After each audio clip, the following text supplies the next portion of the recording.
Assalamualaikum warahmatullahi wabarakatuh.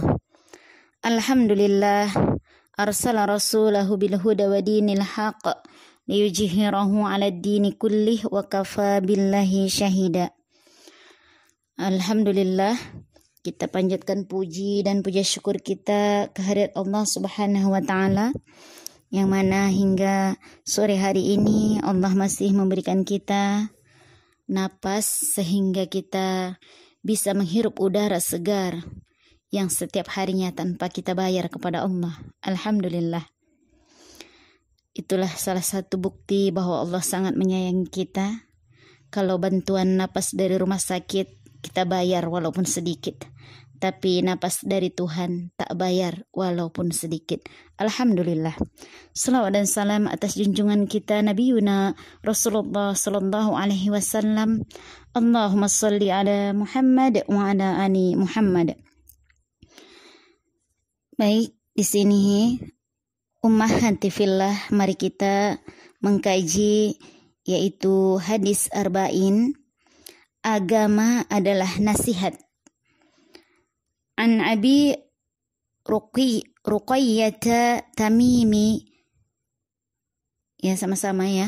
Mari kita buka buku hadisnya biar Anda bacakan.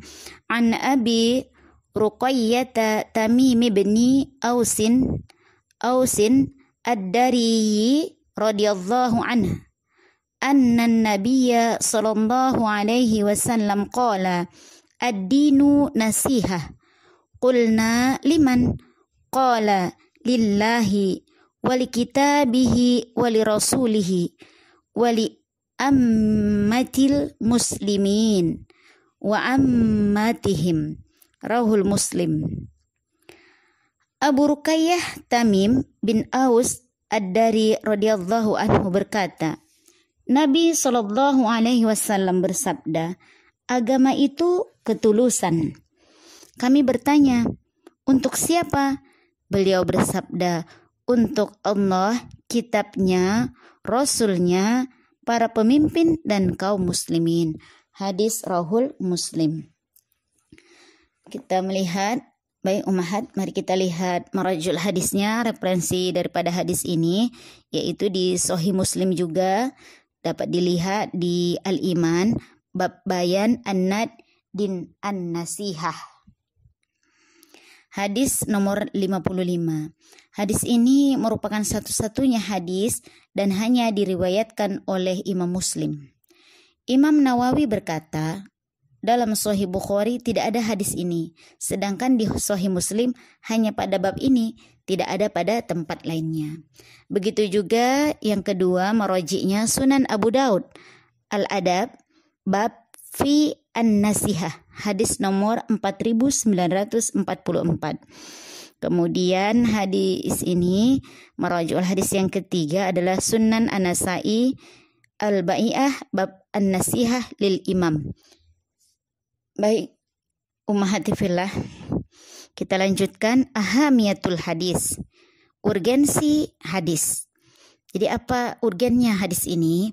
Hadis ini merupakan ucapan yang sangat singkat dan padat yang hanya dimiliki Nabi sallallahu alaihi wasallam. Ucapan yang singkat namun mengandung berbagai nilai dan manfaat yang sangat penting. Hingga saya melihat semua hukum syara, baik usul maupun furu, terdapat padanya. Bahkan satu kalimat saja, wali kitabihi, sudah mencakup semuanya, karena kitab Allah mencakup seluruh permasalahan agama, baik usul maupun furu, perbuatan maupun keyakinan.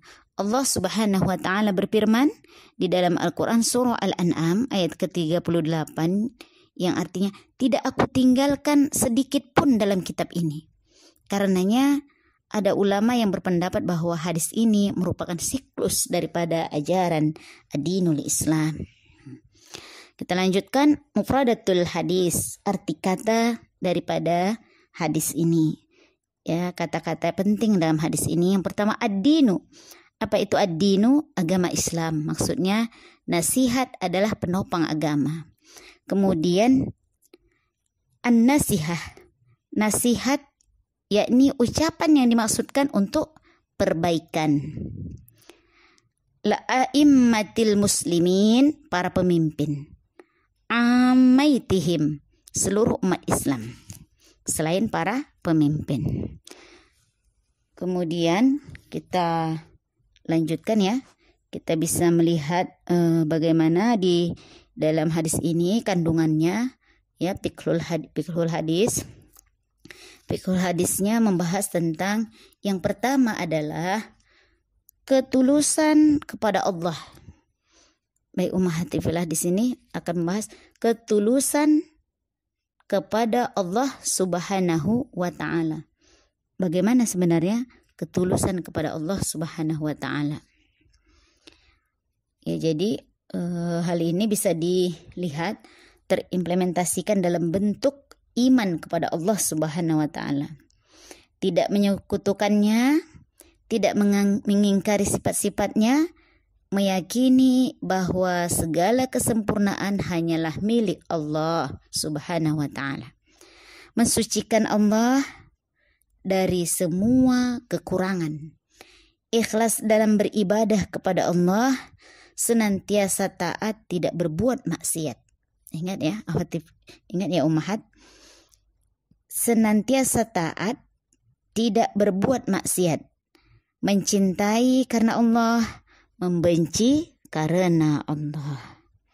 Nah, jadi kita pun di sini mencintai karena Allah, membenci juga karena Allah, bukan sekehendak hawa nafsu.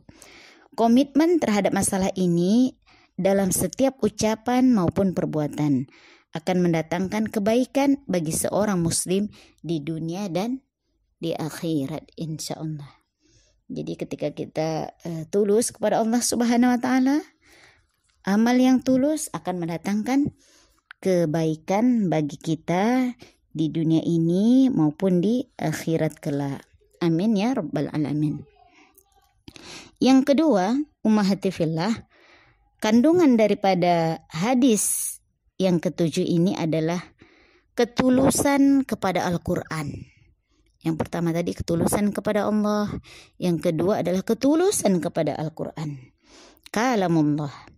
Hal ini dapat dilihat dalam bentuk iman kepada kitab-kitab samawi yang diturunkan Allah Subhanahu wa taala, dan meyakini bahwa Al-Qur'an merupakan penutup dari semua kitab-kitab.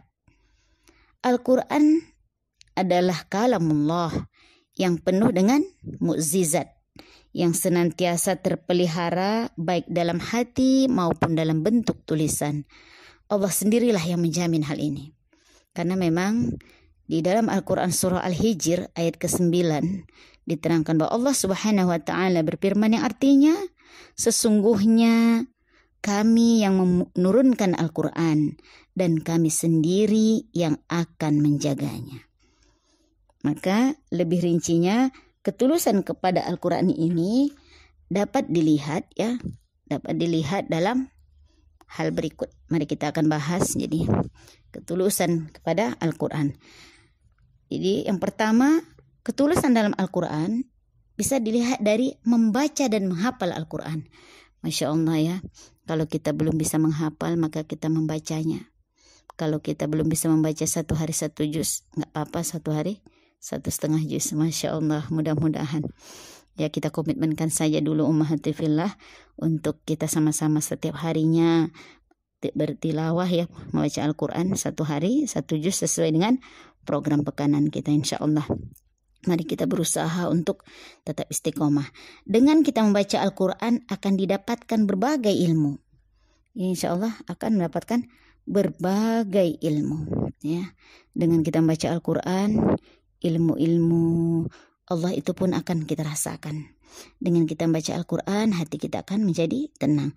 Di samping itu akan melahirkan kebersihan jiwa, kejernihan perasaan, dan mempertebal ketakwaan, insya Allah. Membaca Al-Quran juga merupakan kebaikan dan merupakan syafaat yang akan diberikan kepada hari kiamat kelak. Nah, hari kiamat kelak kita akan mendapatkan syafaat daripada tilawah-tilawah kita. Al-Quran lah akan memberikan. Rasulullah SAW bersabda, bacalah Al-Quran, karena pada hari kiamat Al-Quran akan datang untuk membenci, ya, untuk memberi. Ya, astagfirullah, untuk memberi ya. Jadi Al-Quran itu datang untuk memberi syafaat, ya, untuk memberi syafaat kepada orang yang membacanya. Sedangkan bagi orang yang menghafal Al-Quran merupakan keutamaan yang besar.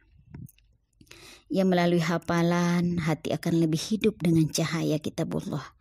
Manusia juga akan segan dan menghormatinya. Saya terus terang ummahati fillah, sampai hari ini kalau melihat orang yang hafal Quran, hafizah, itu anak timbul rasa segan ya. Terus terang saya segan sekali kepada orang yang hafizah ya, Masya Allah. Mudah-mudahan kita tetap berusaha dan terus berusaha ya sampai akhir hayat kita untuk tetap mengamalkan Al-Quran dan berusaha menjaga Al-Quran, bersahabat dengan Al-Quran. Amin ya rabbal alamin. Bahkan dengan hafalan ini derajatnya di akhirat akan semakin tinggi sesuai dengan banyaknya hafalan yang ia miliki. Karena memang Rasulullah SAW bersabda, dikatakan kepada orang yang menghafal Al-Quran, bacalah dan naiklah. Bacalah dengan tartil sebagaimana engkau membacanya di dunia dengan tartil, karena kedudukanmu di surga sesuai dengan ayat terakhir yang engkau baca. Hadis riwayat Abu Daud dan At-Tirmidzi. Ana yakin umat fillah juga sudah sering mendengarkan ini ya. Maka kita sesuai dengan bacaan terakhir ayat yang kita baca ya. Yang mudah-mudahan kita tidak saja membaca, tapi biarlah kita berusaha ya. Mulai detik ini dan tidak ada kata tunda. Mari ummahati fillah sama-sama kita, karena memang hati saya juga bergetar ya ketika memang diingatkan Al-Quran. Masih seberapa banyak hafalan kita ya. Mudah-mudahan kita terus bersahabat dengan Al-Quran walaupun tertatih. Masya Allah. Selanjutnya, membaca dengan tartil dan suara yang bagus sehingga bacaan dapat masuk dan diresapi. Karena Rasulullah juga bersabda, bukan golongan kami orang yang tidak membaca Al-Quran dengan irama. Maksudnya di sini ya jelas ya makhrajnya, mungkin tahsinnya. Ya kalau irama bayati dan sebagainya itu mengikut. Yang penting bagaimana tajwidnya ya, membaca tajwid. Selanjutnya kita harus mentadaburi nilai-nilai yang terkandung dalam setiap ayat. Allah Subhanahu wa taala berfirman, apakah mereka tidak mentadaburi Al-Quran? Ataukah hati mereka terkunci? Surah Muhammad ya. Di surah Muhammad ayat yang ke-24. A'udzu billahi minasyaitonir rajim. Bismillahirrahmanirrahim. Afala yatadabbaruna al-Qur'ana am ala qulubin akfaluha. Ya. Jelas di sini di dalam Al-Quran surah Muhammad ayat 24. Apakah mereka tidak mentadaburi Al-Quran ataukah hati mereka terkunci? Naudzubillah, jangan sampai hati kita terkunci hati. Ya, kita tidak mentadaburi Al-Quran. Kita tidak dekat dengan ayat-ayat Al-Quran. Kita tidak mentadaburinya, mengambil hikmah, pelajaran-pelajaran yang terkandung di dalam Al-Quran dalam kehidupan kita. Ya, alhamdulillah kita setiap pekannya mentadaburi Al-Quran. Mudah-mudahan sudah kita pelajari bisa meresap pada diri kita dan tercermin daripada sikap-sikap kita. Amin amin ya rabbal alamin. Dan selanjutnya mengajarkannya kepada generasi muslim agar mereka ikut berperan dalam menjaga Al-Quran. Mempelajari dan mengajarkan Al-Quran adalah kunci kebahagiaan dan ijah umat Islam. Rasulullah SAW bersabda, sebaik-baik kalian adalah orang yang mempelajari dan mengajarkan Al-Quran. Hadis riwayat Bukhari. Jadi jelas ummahat ya, sebaik-baik kita adalah orang yang belajar dan mengajarkan Al-Quran. Kalau bukan karena hadis ini, mungkin ana nggak berani duduk di hadapan ummahat. Tapi karena ana yakin kita sama-sama belajar dan mengajarkan, sedikit yang saya ketahui kita ulas, kita buat kajian hadis setiap pekannya, dan insya Allah ini akan memperdalam, menambah kekuatan iman bagi kita. Insya Allah, amin. Selanjutnya ummahat, hadis ini juga mengarahkan kepada kita agar memahami dan mengamalkannya. Tidaklah baik membaca Al-Quran namun tidak berusaha untuk memahami. Itu tadi ya, mentadaburi. Kemudian tidaklah baik memahami Al-Quran namun tidak mengamalkannya. Yang terpenting bagaimana kita bisa mengamalkannya. Dan bagaimanapun buah daripada membaca Al-Quran baru akan kita peroleh setelah memahami dan mengamalkannya. Karenanya fillah, alangkah buruknya jika kita memahami namun kita tidak mau mengamalkannya. Naudzubillah. Jangan sampai fillah, kita sudah mempelajari tilawah kemudian kita tidak mengamalkan. Sedikit-sedikit kita amalkan dan terpatri pada diri kita. Karena Allah Subhanahu wa taala berfirman, "Hai orang yang beriman, kenapa kalian mengatakan apa yang tidak kalian lakukan? Dosa besar di sisi Allah jika kalian mengatakan tapi tidak mau menjalankan." Naudzubillah. Kita sebagai dai, kita dai yang mengajak, ketika kita hanya bisa bicara, ketika kita hanya omong saja tidak kita lakukan, sangat besar sekali murka Allah Subhanahu wa taala. Jangan sampai kabur maktan. Kita berusaha memperbaiki diri dan seru orang lain. Ya kan, bukan berarti kita ini sudah sempurna, dan insya Allah dengan kita mengajak orang lain, kita menuju kebaikan tersebut. Kita berusaha menguatkan amal kita. Mudah-mudahan ya, dengan doa-doa daripada ummahat menguatkan ana untuk bisa istiqomah, dan mudah-mudahan kita bisa terus terbingkai dalam dakwah karena Allah Subhanahu wa taala. Selanjutnya yang terkandung di dalam hadis ini adalah ketulusan kepada Rasulullah sallallahu alaihi wasallam.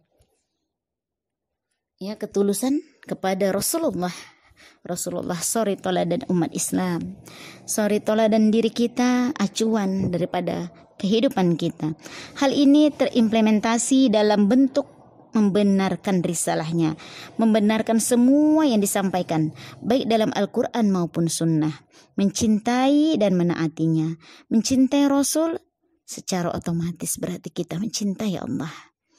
Sebagaimana disebutkan dalam firman Allah, katakanlah, wahai Muhammad, jika kalian mencintai Allah, maka ikutilah aku. Muhammad, niscaya kalian dicintai Allah. Di dalam Al-Quran surah Ali Imran ayat 31. Ketaatan kepada Rasulullah secara otomatis menaati Allah. Barang siapa yang taat kepada Rasul, maka ia telah menaati Allah. Di dalam Quran surah An-Nisa ayat ke-80. Ya, surah An-Nisa ayat ke-80. Kita tadaburi. A'udzubillahi minasyaitonir rajim. Bismillahirrahmanirrahim. May yuti'ir rasula faqad ata'a Allah wa man tawalla fama arsalnaka 'alaihim hafidha. Ya. Barang siapa yang taat kepada Rasul, maka ia telah menaati Allah. Mudah-mudahan dengan taatnya kita kepada Rasulullah, dengan merindukan Rasulullah, kita juga merindukan Allah Subhanahu wa ta'ala. Ketulusan kepada Rasulullah sepeninggal beliau dilakukan dengan cara mempelajari sirah, mencontoh akhlak dan adabnya, komitmen dengan sunnahnya. Nah, sekarang ini sudah banyak ya kajian sirah online. Bahkan ya dalam minggu ini ada itu Ustadz buat kajian online, ya subhanallah. Kita bisa ikut kajian, kita bisa buka buku-buku sirah kembali. Kemudian kita mengambil manfaat dari pada pelajaran kehidupan. Kita ikut andil dalam penyebaran sunnah hadis di tengah masyarakat. Nah, seperti kajian hadis kita hari ini tidak lain, mudah-mudahan salah satu ya terhitung ya, mudah-mudahan menjadi amal untuk diri dan kita semua dalam menyebarkan hadis di tengah-tengah masyarakat. Ya, tidak bisa masyarakat luas, insya Allah ya seperti kita hari ini, lingkaran-lingkaran kecil yang di sini kita akan saling menguatkan untuk kembali kita dekat kepada Rasulullah dengan mempelajari hadis-hadisnya dan ikut serta membantah berbagai tuduhan bohong yang dilemparkan musuh, ya orang-orang penentang daripada Rasulullah Sallallahu Alaihi Wasallam. Hadis ini juga ummahat mengandung ya mempunyai intisari dengan ketulusan kepada para pemimpin, ya sikap ketulusan kepada para pemimpin. Pemimpin orang-orang muslim adalah para penguasa. Wakil-wakilnya atau para ulama agar penguasa ditaati, maka penguasa tersebut harus dari orang Islam itu sendiri. Allah Subhanahu wa taala berfirman, "Taatlah kalian kepada Allah, taatlah kepada Rasulullah dan penguasa dari kalian." Bisa dilihat di dalam Al-Quran surah An-Nisa ayat 59. Ketulusan kepada para pemimpin adalah dengan menyukai kebaikan, kebenaran, dan keadilannya. Bukan lantaran individunya, juga karena melalui kepemimpinannya, kemaslahatan kita bisa terpenuhi. Kita juga senang dengan persatuan umat di bawah kepemimpinannya. Mereka yang adil dan membenci perpecahan umat di bawah penguasa yang semena-mena. Ketulusan kepada pemimpin juga dilakukan dengan cara membantu mereka untuk senantiasa berada dalam rel kebenaran, menaati mereka dalam kebenaran, mengingatkan mereka dengan cara yang baik. Karena tidak ada kebaikan, masyarakat yang tidak mau menasihati penguasanya, dan masyarakat yang tidak mau mengatakan kepada penguasa yang zalim, Anda zalim, juga tidak ada kebaikan. Penguasa yang menindas rakyatnya. Ya, jadi jangan sampai ya hari ini kita lihat para ulama kita dianiaya. Ya, dianiaya. Mari kita doakan ulama-ulama kita, orang-orang solih yang hari ini, yang mereka setiap malamnya mendoakan bagaimana agar Indonesia ini adil dan makmur, sejahtera, bahagia. Kita doakan ulama-ulama kita, ustadz-ustadz kita, ustazah kita, asatidz, guru-guru kita doakan agar mereka sehat dan selalu mendapatkan kasih sayang Allah Subhanahu wa taala dan terjaga. Kemudian adapun para ulama, ketulusan kepada kitab Allah dan sunnah Rasul dilakukan dengan jalan berbagai ya menjauhkan daripada pendapat yang tidak baik, pendapat yang sesat, naudzubillah. Jadi menjelaskan berbagai hadis, apakah hadis tersebut sahih atau dhaif. Ya, jadi kandungan daripada hadis ini. Kemudian hadis ini juga mengajarkan kepada kita umat untuk selalu melakukan ketulusan kepada kaum muslimin. Ya, kita melakukan ketulusan kepada kaum muslimin. Kita harus ketulusan kepada kaum muslimin dilakukan dengan cara menentukan ya, menuntun mereka kepada berbagai hal yang membawa kepada kebaikan. Jadi kita harus mencintai saudara kita sesama muslim. Kita ajak mereka agar mereka ikut kajian, agar mereka taat kepada Allah Subhanahu wa taala. Sangat disayangkan bahwa kaum muslimin telah mengabaikan tugas ini karena memang kita ini adalah dai ya, mengajak sebelum sesuatunya ya. Nahnu du'at qabla kulli syai'. Kita adalah dai sebelum sesuatunya. Maka tugas kita mengajak saudara-saudara kita karena cinta dan karena Allah Subhanahu wa taala. Khususnya yang berkaitan dengan urusan akhirat. Ummahat jangan malu ngajak saudara, tetangga, teman. Yang ini adalah untuk kebaikan akhiratnya. Ya, kita ajak saja, yuk ikut pengajian bareng ya. Kemudian kita mengajak kaum muslimin untuk selalu berbuat ma'ruf dan mencegah daripada perbuatan yang mungkar. Ya, penghormatan terhadap yang besar, kasih sayang terhadap yang kecil, dan menghindari penipuan dan kedengkian meskipun harus bertaruh harta ya. Jadi kita harus membela ya, saudara kita sesama muslim. Kita harus membela ketika ada ulama kita yang tersakiti, kita harus bela. Ya, kita tidak boleh ditindas. Kalau kita ditindas, kita ibarat lebah ya, kita sama-sama menyerbu, bersatu. Ya, jadi kita dianjurkan untuk selalu melakukan ketulusan sesama muslimin ya. Kemudian kita saling menguatkan dan jangan sampai kita biarkan saudara kita yang tersakiti. Kemudian hadis ini juga mengajak pada kita untuk selalu memberikan nasihat yang paling baik.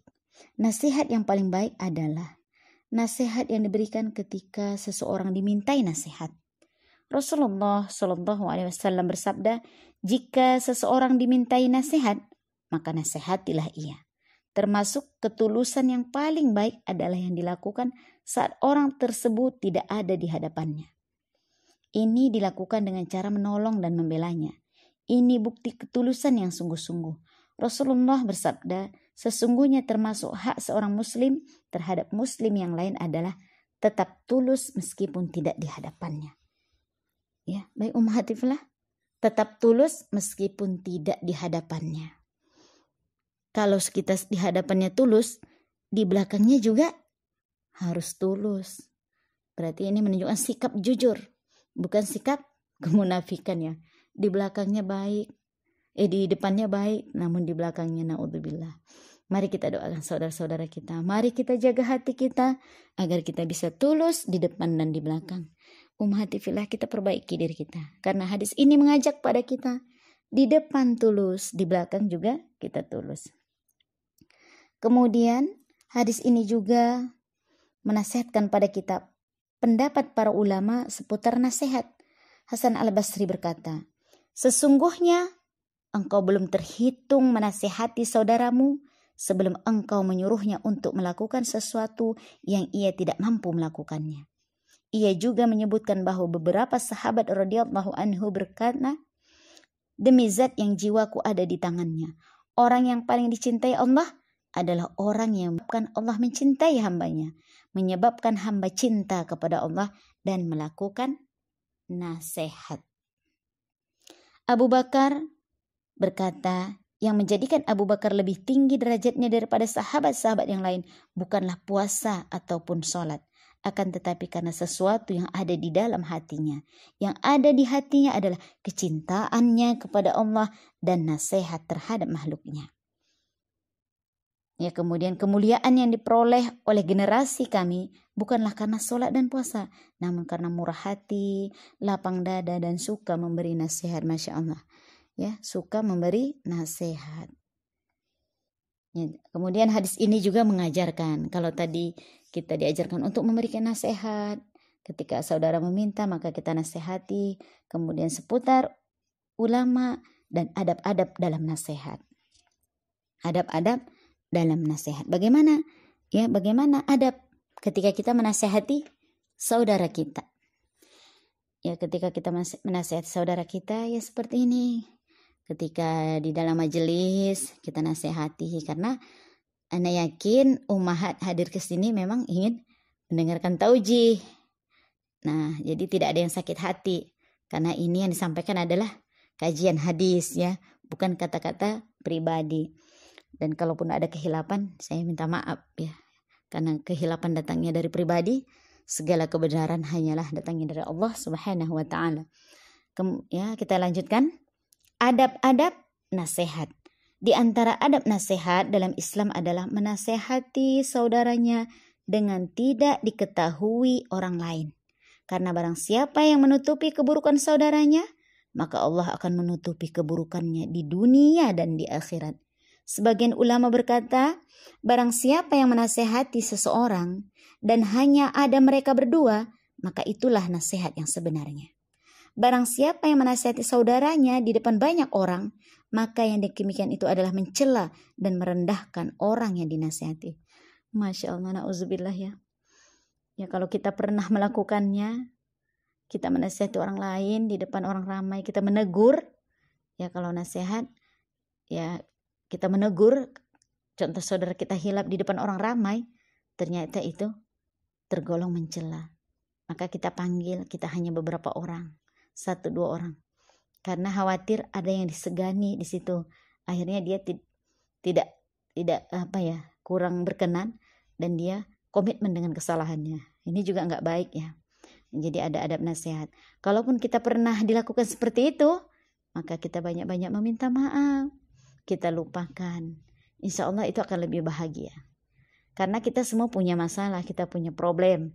Ana yakin kita semua Allah beri ujian.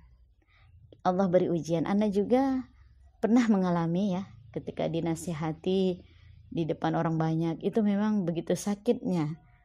Tapi tugas kita harus melupakannya. Karena tidak ada yang sempurna. Tidak ada yang sempurna. Bisa jadi hilaf.